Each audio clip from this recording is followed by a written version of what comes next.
This week we're going to be giving you an update on our FD3S project car. There's been a lot going on this car over the last few weeks, so there's a fair bit to cover. All going well, we should also be able to give it its very first startup. Always an exciting time with any project build. So let's get stuck in. There's been a fair bit going on with the RX7. We'll start by talking about the wheels, which in my opinion either make or break a project car. We'd originally actually intended to run a set of these Enki RPF ones like we've got on our Nissan 350Z. They've got that classic JDM look and feel, and they suit just about any car. The set that we've got here though had the wrong offset for the RX7, so they ended up poking out past the fenders. They just weren't going to work. Then we got offered out of the blue a set of Advan TCIIIs. Now on face value we weren't overly sold on them. Obviously they're a pretty plain, pretty simple wheel. However, in hindsight, they quickly grew on us, and I think they fit with the look of the car that we're trying to achieve. Obviously, there's nothing over the top with this car. It's not running a Rocket Bunny wide body kit, doesn't have a massive rear wing, so a fairly subtle, understated rim works pretty well. It's on an 18 by 9.5 inch fitment, and it was actually off an existing RX7, so we knew that the fitment was going to be perfect. So we ticked that off the list. Next, we're going to talk about the wiring harness. The wiring harness is actually...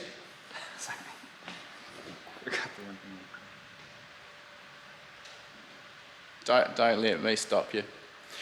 The wiring harness has actually been something that's been holding us back with this project, and if you've been following us for a while, you might remember we had an in-house wiring tutor, Zach. Unfortunately, about 18 months ago, Zach got poached off us by a local university. Turns out he was pretty good and pretty hard to replace, and we've been hunting ever since for a replacement wiring tutor. On that note, if you are in the professional motorsport wiring game and you're looking for a new job, you'd like to move to Queenstown and work with us, hit us up by letting us know in the comments. We'd love to hear from you. Anyway, in the interim, we couldn't wait forever to get this car up and running. So we made use of our friend Vlad all the way over in the Ukraine. You can follow his Instagram if you want to see some of his work. We'll drop in his Instagram username below. Vlad made the entire wiring harness for the FD3S based on some measurements and some documentation that Brandon delivered. Now that might sound a little bit sketchy, but surprisingly, as long as you're detailed with what you're doing, can actually work out really well. The work is second to none. And I'll just cover off what we've done for that wiring harness, or more specifically, what Vlad's done. So this is what is generically referred to in the industry as a mil-spec wiring harness. It's a term we don't really like to use around HPA too much because it is so misused and misunderstood. We prefer the term professional motorsport wiring harness. However, this starts with the material selected, and here we're using, or Vlad is using, Tefsel wire. And one of the reasons that Tefsel is used is because of the very thin insulation. This brings down the size and hence the weight of the finished wiring harness. Obviously not a big issue for us with a modified street RX7. However, particularly at the pointy end of motorsport, every gram of weight that can be saved really does count. The construction technique is what is referred to as concentric twisting. This is where a central core is made up and then each subsequent layer of the harness is hand laid in the opposite direction over that center core. We quite often get asked why people go to the trouble of concentric twisting, and there are a few advantages. First of all, each of those layers essentially can move relative to the other layers, which gives us a very flexible wiring harness. You can grab that harness and bend it back through 180 degrees. When you do this, no individual wire within the harness is going to be applied any more stress and strain than any other. So that's one advantage.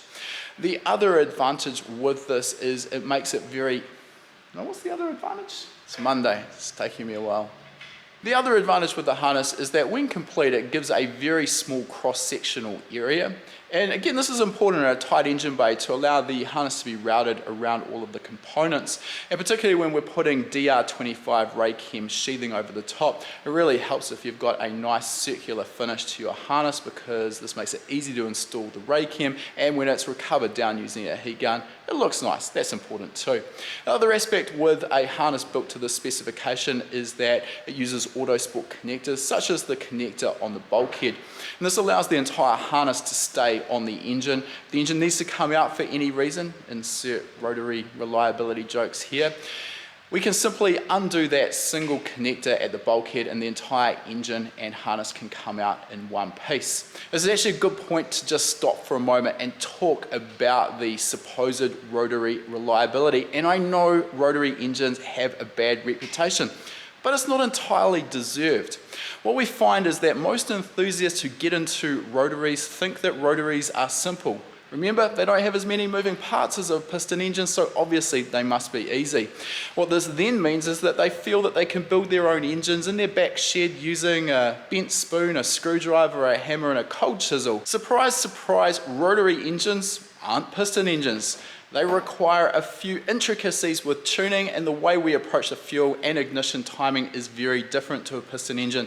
So when you take the cobbled together engine along to a tuner who knows nothing about rotaries, the result is pretty predictable, and this, in my opinion, is probably one of the main reasons that rotaries have such a bad reputation.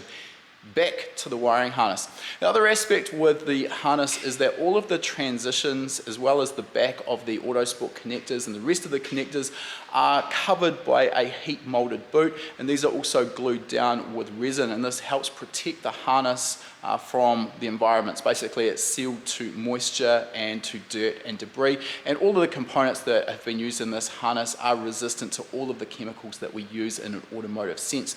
It adds up to what should be an incredibly reliable harness that we can fit and forget. Now, no, I tend to go on a little bit about our 3D printer, but really does make it so much easier to do nice little finishing touches like this bracket here. So Brandon designed this little bracket using Fusion 360, printed it using our Creality 3D printer, and it's just a nice little mount there for that 2-pin DTM connector for the factory Mazda coolant level sensor. It's little details like that that I think really make a difference to the overall finish of the car. Plus, it's going to aid reliability. We're not going to end up with that 2-pin DTM connector flapping around and potentially failing over time due to movement and vibration. Another little tip here, rotaries are really sensitive to ignition timing, incredibly sensitive to knock. So one of the first places to start is to make sure that you've got your coils and your ignition leads in the correct order. They have a leading and a trailing plug on each rotor. So what we've done here, you can see that we've actually labeled our ignition leads. So this is trailing 1, and here of course we've got leading 1, and there's another label down on the other end where they go onto the plugs. Labeling the leads like this means that it's almost impossible to get them on around the wrong way, and this can be a real problem, particularly with a race car in a pit stop. Let's say all of the spark plugs need to be changed and all of the leads are off. It can be easy for someone, particularly if they're not familiar with the rotary engine, to end up putting the plug leads in the wrong location. Now, at best, this can result in wasted time wondering why the engine won't run properly. However, if we get the leading and trailing around the wrong way, can end up resulting in reliability problems with the engine as well. So a little quick tip there makes it easy to ensure those leads always go on in the right location. The ECU that we've chosen to run for the car, at least to start with here, is the Adaptronic Modular Series ECU. These are available in a plug and play or wire-in format. Obviously, given the vast number of changes we're making to the wiring as well as the sensors, etc., we chose for the wire-in version, hence that's why we got Vlad involved. One of the questions we quite often get asked with our practical standalone tuning course is, will this course help me? I just wanted to dive into that for a second because I have never used an Adaptronic ECU before. Yet, what we need to understand is that if we have a basic understanding of how ECUs and engines work, you can really apply that to any brand of ECU. Of course, you're going to have to learn the menu structure and where to find different inputs and outputs and different options, but once you've actually got your head around the user interface, the actual tuning process basically is identical. The Adaptronic ECU operates on what's become pretty popular now. It's referred to as the VE or Volumetric Efficiency based fuel tuning mode. In a nutshell, what this means is that we don't really have a fuel table inside that ECU. Instead, it is a volumetric efficiency table, which in simple terms is really defining essentially how completely the rotary engine is filling its rotor housings with air during each intake stroke. The principle behind this is if the ECU knows how much air, or specifically what massive air is entering the rotary engine for each intake stroke. There's also another set of tables that define how big the injectors are. It can very easily calculate what pulse width to deliver to the injectors in order to achieve our target air-fuel ratio. So this can, in a way, simplify our fuel tuning, particularly if we are going to be running flex fuel where we're running on pump gas and various percentages of ethanol fuel, which is exactly what we're going to be doing here. Once we had the Adaptronic in and initially powered up, we could basically go through a bit of a systems check. And this is one of the first things we always want to be doing with any freshly built car. We want to make sure we can basically go through all of the inputs to the ECU, configure them for the particular sensor. Let's say that's the map sensor that's fitted or the coolant temperature sensor, making sure that all of the sensor readings are accurate. This is something that so many tuners overlook, and it can be easy to forget about, and then you come back and it wastes a lot of time when it comes time to get on the dyno because things aren't making sense. So it's very important to be particular about this step. At the same time, once we've got the sensor input set up and we know that they're all reading correctly, we want to also go through and configure all of the outputs, making sure they're configured correctly, and making sure as well that they are operating correctly. I always like to go through and check each of the ignition outputs and making sure that spark is occurring and they've got that spark going to the correct position. Again, this comes back to the problem with the ignition leads. If they're in the wrong order, we might think everything's okay, but the engine is not going to run how we expect. Likewise with our fuel injectors. And in this case, the FD3S RX7 runs staged injection. We've got a set of ID 1300 primaries and a set of ID 1700 secondaries. I want to make sure that those are correctly labeled or correctly assigned inside of the Adaptronic ECU.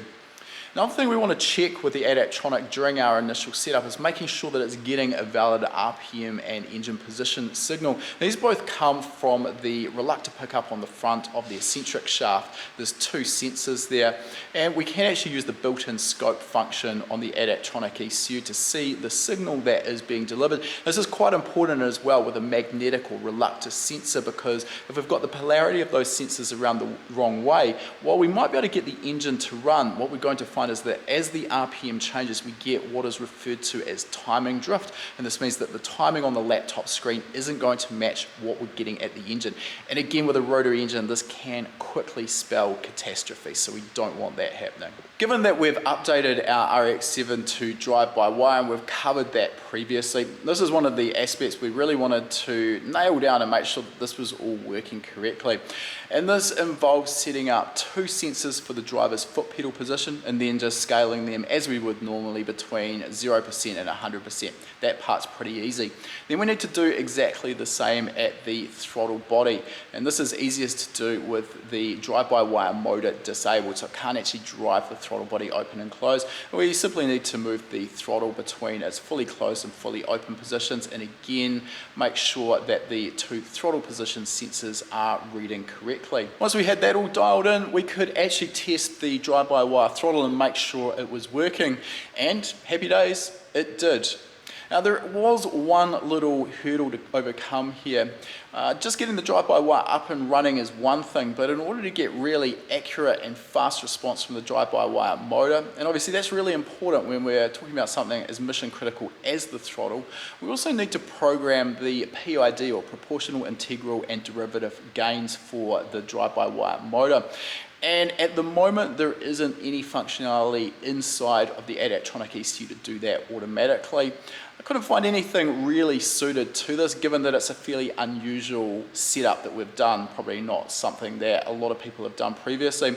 So we ended up enlisting the help of Mark from Adaptronic's tech support. He jumped in over TeamViewer and helped me through that setup. We got to a point where our drive-by-wire motor was operating correctly.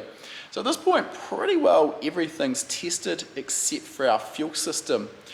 Obviously, we want to pressurize that fuel system and make sure that we've got no leaks, particularly when the entire system has been replumbed all the way from the tank, all the way through to the fuel rails and everything in between. So it's sensible here just to spend some time running the fuel pump and just checking the system out for leaks really thoroughly. This gives us a good opportunity as well to make sure that the fuel pressure sensor is reading accurately. Next step of our pre-start procedure is to make sure that we've got oil pressure. There's obviously a factory oil pressure gauge on the dash, however we've added a 0 to 150 psi Honeywell sensor that feeds into the Adaptronic, so we could actually watch the oil pressure on the Adaptronic tuning software. Really important when we're doing this to make sure that the either the ignition coils and the fuel injectors, or alternatively just the ref and sync inputs are disabled, so there's no chance that the engine will start up. What I like to do here is crank the engine till we've got good solid oil pressure, then continue to crank it for another 30 or 40 seconds, and that just makes sure that we've got oil everywhere that it's going to be needed. With the fact that we've got a brand new BorgWarner EFR 8474 turbo, I also wanted to make sure that we've got oil supply through to the turbo. And a quick little trick that we can do here is just to physically disconnect the oil feed line momentarily, run this into a little cup, crank the engine for a few seconds, and make sure that we've got a steady supply of oil coming through. And this will protect your expensive turbo investment when it does come time for that first startup. Now that we've worked through our entire pre-start checklist, there's really only one thing left to do. Will it brap? Let's check it out.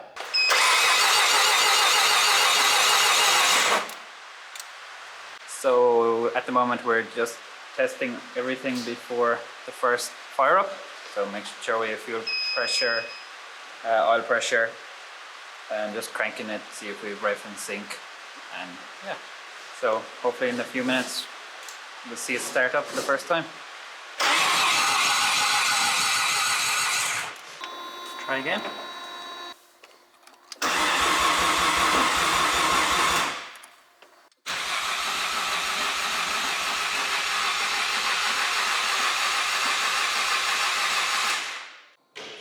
Alright, game time. Why is it still so quiet?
Because it's pig rich, but it runs. Woohoo! Oh wow, it's quite smoky. Are you taking it back and say for lunch, Otto? That's too much smoke. That's Right. way too much smoke. And I think we should be heading in the right direction. Yeah, that's the touch rich. Nice. No leaks, no, nothing hissing in there. Yeah, it's always nice when all the fluid's starting the inside, except for all that fluid that's on the floor. Yeah, no, that's been there very well. Oh, that's fine then. That came with the building. So we've still got the drive-by-wire calibration is like far from being right. Yeah, and I need to set up a few other sensors on it. Can you just try starting it for a second, Brendan? Just don't touch the throttle.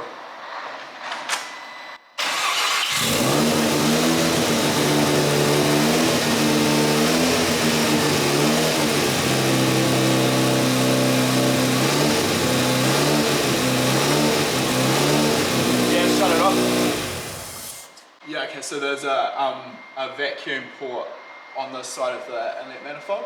Yep. And I have a suspicion that's the one that we want to use for manifold pressure. The problem with that one down there is it's off one port from memory. Yeah. Um, And swap that around. I reckon for now, we know it runs, it sounds healthy. Let's get it together. Obviously at the moment we can't do anything with this earthing situation, but let's get everything else sorted out. So we've got the proper manifold pressure sensor, ethanol content still isn't hooked up. No, it is. It is, okay, cool. And just finalise, like, get the alternator so that's charging, and maybe get the inlet manifold, sorry, the intercooler into place as well. So we're going to have to define that one there as the actual air temp sensor, because And this one is just yeah, that one's ambient air temperature. No, the Oh, that's pre-intercooler. yeah. And then we've got ambient air, which is in this one. Sweet. Oh, this is promising. Yeah. Good work, everyone. All right, there we go. First startup, our engine does in fact brap. This is happy Andre. Look at him. Now this really is one of those satisfying aspects with any project. Normally you've spent a lot of time, a lot of money, and a lot of blood, sweat and tears up to this point. So it's kind of payback for all of that effort you've poured in. Like most first startups though, ours didn't go without a couple of minor problems. Nothing earth-shattering, but let's go over that. You would have noticed that we really quickly filled up the entire workshop with smoke. And the reason for this is that the engine was running incredibly rich. Now, one of the advantages with the VE-based fuel system is that if we've got our injector data entered properly, we can pretty much put a number of, let's say 50 or 60% in the entire VE table, and we should be close enough to at least get the engine up and running. No, it won't be perfect, but we can fine-tune that later. I did exactly this, and the engine was running so rich that we filled up the workshop with smoke. Now, the reason for this was that temporarily, while we were looking for a plug for our external map sensor, we hooked up the onboard IMAP sensor on the Adaptronic. Interestingly enough, it looks like this was a dead-on arrival failure for that particular sensor. So it stayed pegged at 100 kPa even when we started the engine. So what this is essentially telling the ECU is that the manifold pressure is much higher than it really was.